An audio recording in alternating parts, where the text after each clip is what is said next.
Salut les gars, j'espère que vous allez bien.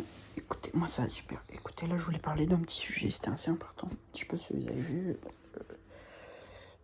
Enfin, je sais pas si. Bon, bref, on s'en fout. En gros, ce matin j'avais une détection. Une détection section sportive l'année prochaine, en première. Et.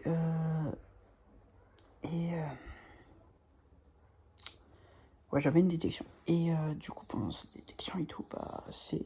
Je suis un peu mitigé si je suis pris ou pas. On verra les résultats en mai. Je sais pas trop, je suis mitigé. Mais en vrai, tu vois, j'ai un petit peu cet espoir que ouais, je suis pris. En vrai, j'ai confiance en moi. Parce que j'ai pas fait de la merde. Genre, j'ai pas. C'était pas dégueu. Après, c'était sur. Il y avait du niveau, quoi. Mais non, moi, je trouve que j'ai pas fait de la merde. Et je vais pas leur dire ce sujet, c'est arrête de te comparer. En gros, je vous explique. Vu que ce matin, j'avais ma détection, euh, ma mère m'a dit ouais, Hugo, te compare pas aux autres, vraiment focus-toi sur toi-même, etc. Regarde que toi, etc. Alors moi, pendant toute ma détection quasiment, j'étais comme ça. Enfin, pendant les trucs où c'était solo, tu vois, individuel, par exemple les tests, tout, j'étais comme ça. J'étais vraiment en train de regarder mes pieds, genre je me regardais moi. Je me dis, tourne pas la tête, te regarde pas les autres ce qu'ils font. On s'en bat les couilles, c'est toi, et les autres, c'est les autres. Ils ont chacun leur vie, chacun leurs problèmes. Toi, c'est toi, les autres, c'est les autres. Les autres, ils s'en battent les couilles de toi. Toi, tu réussis, ouais, super. Tu réussis pas, ouais, super. Ils s'en battent les couilles en vrai. Mais en vrai, du coup. Et il y avait un mec et tout, il avait mon âge. Il jouait avec des seniors en R2. Il a mon âge. Il était surclassé et tout. Et il était super bon et tout. Et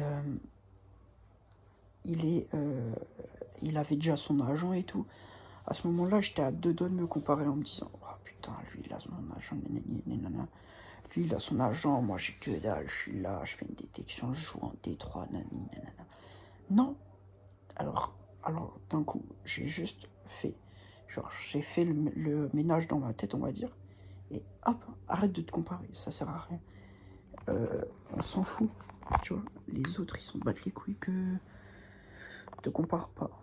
En fait, je sais pas comment trop expliquer, mais genre toi, c'est toi et les autres, c'est les autres. C'est comme Elias, il se compare beaucoup, mais il faut pas. Genre ça sert à rien.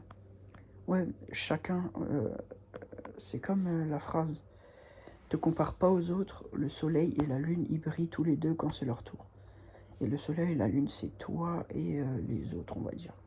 Chacun brille, chacun son tour, tu vois. Donc Elias, il brille, il va briller un jour. Et moi, je crois en lui, tu vois. J'espère qu'il va briller. Je crois en lui, j'espère qu'il va percer, etc. Mais sauf qu'Elias, il se compare beaucoup et tout aux autres et tout. Il faut pas. Et ça, bah, ça peut le freiner, on va dire. Ça peut le freiner plus tard en se disant, putain, eux, ils ont réussi, moi, je suis là, etc. Il n'y a pas d'âge vraiment pour percer dans une discipline, dans quelque chose. À part dans le sport et tout, c'est compliqué parce que t'es jeune, etc. Il faut que tu perds jeune, on va dire. Football, il faut percer à minimum à 21-22 ans, c'est le maximum. Après, tu peux plus. Laisse tomber, c'est cook. Tu peux plus rien faire. C'est le maximum. Après, tu vois, après tu peux jouer en national, etc. Tu vois, mais vraiment pour percer, devenir pro, etc. C'est 21-22 ans, on va dire. À peu près, hein. C'est approximatif, tu vois. Après, tu peux plus tard et tout, mais c'est à peu près. C'est pas des vraies valeurs, tu vois, mais c'est à peu près. Du coup, Elias, il se compare beaucoup. Mais à chaque fois, je lui dis, Elias, arrête de te comparer, ça sert à rien. Toi, c'est toi, les autres, c'est les autres. Toi aussi, tu vas réussir. Te compare pas aux autres, ça sert à rien. Parce que tu vas faire que te freiner, te ralentir. À force de regarder les autres, toi, tu vas rester coincé et eux, ils vont continuer à avancer. Parce qu'ils regardaient eux-mêmes. Eux, ils s'en battent les couilles, tu vois, de toi. Eux, ils ont réussi. Toi, si tu réussis, tant mieux. Mais te compare vraiment pas, tu vois, c'est important. Parce que tu vas faire te freiner, tu vas te freiner, tu vas ralentir et tu vas stagner. Et bah ça, on veut pas stagner, on veut progresser. Tu comprends, vraiment te compares pas, c'est important. Et si tu te compares, arrête, trouve des trucs et tout. Écris, demande à ChatGPT, etc. Demande des conseils, parce que là, j'ai pas vraiment de conseils. Moi, juste ma technique, c'est que, ouais, Je je regarde pas les autres. J'essaye de pas tourner la tête quand il y a quelqu'un à côté de moi ou quelqu'un derrière moi. Quand j'étais petit et je faisais de la natation, à un moment, j'avais une compétition. C'est une anecdote, hein. Et dans cette compétition, j'ai fini 3e. Et je vais vous expliquer pourquoi. Dans cette compétition, c'était 50 mètres ou 25 mètres crawl. C'était petit, hein, j'étais tout petit. Je devais avoir 10 ans, 11 ans, je sais plus. On s'en bat les couilles, c'est pas important. Et du coup, j'avais cette compétition, on a commencé, etc. Et moi, je vous jure que c'est totalement vrai. Moi, pendant toute la nage, j'étais comme ça. À des moments, je m'arrêtais pour regarder où ils étaient les autres. Du coup, c'est pour ça que j'ai perdu. Alors qu'en vrai, j'aurais pu largement gagner. Mais non, à chaque fois que je jouais, je m'arrêtais, je regardais où ils étaient les autres. Parce que ouais, je me dis, ouais, je me comparais. Parce que ouais, je me dis, oh putain, il va gagner vite, faut que je me dépêche. Non, vraiment pas, faut pas.